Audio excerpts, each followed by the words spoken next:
Hello, thank you so much for visiting my channel. My name is Terry, and today I will be sharing a card that I created using some products from the Say It With Stamps collection. Let's get started. So here's a close-up look at the stamp set that I will be using. It's called Lovely Lilac, and this is perfect for a lot of different types of cards. There are a few sentiments included in the stamp set. There's one for sympathy cards, there's one for birthday cards, and there are also two other sentiments just saying that I've been thinking about you. And those cards are always nice to receive in the mail. So to start off my card, I am stamping everything down onto a white colored cardstock. I am using the Color Me cardstock here with an alcohol-friendly ink pad. I went ahead and stamped the image twice onto my cardstock just to make sure that I got a good impression. And once that was done, I am going in with some alcohol markers to color in the images. And like always, I will go ahead and leave a time above, just in case if you're not into the coloring part, you can go ahead and forward it to that time. But if you are, I hope you enjoy, and I will see you guys in a little bit.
So now that the coloring has been finished, I went in with my coordinating dies and I am going to run that through my die cutting machine.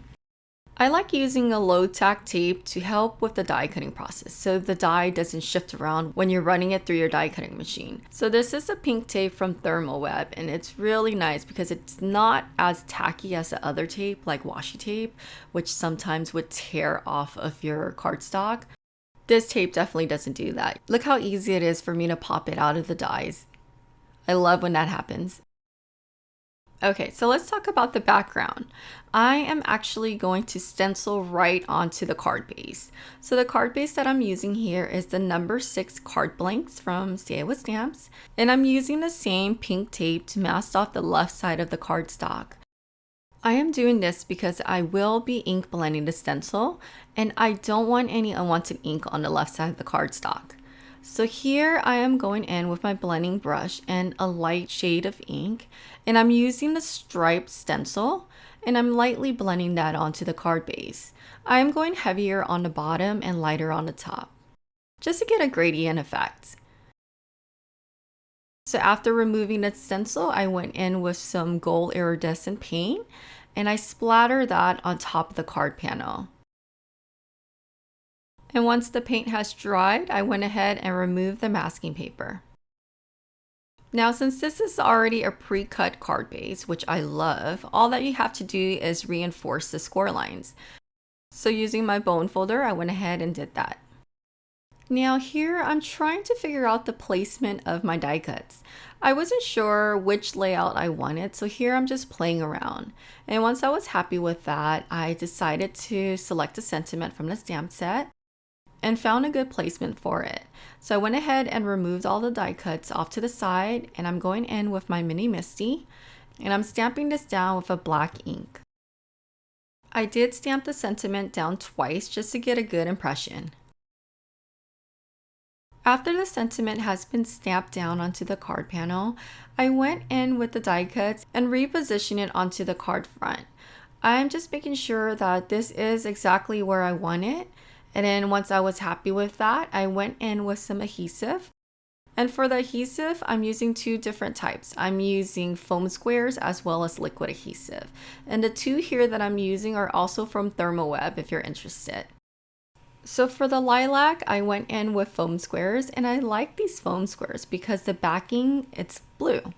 So you don't have to worry about which foam square you already peeled off the backing for. You kind of already know once you remove the blue backing on this, which I find it quite nice.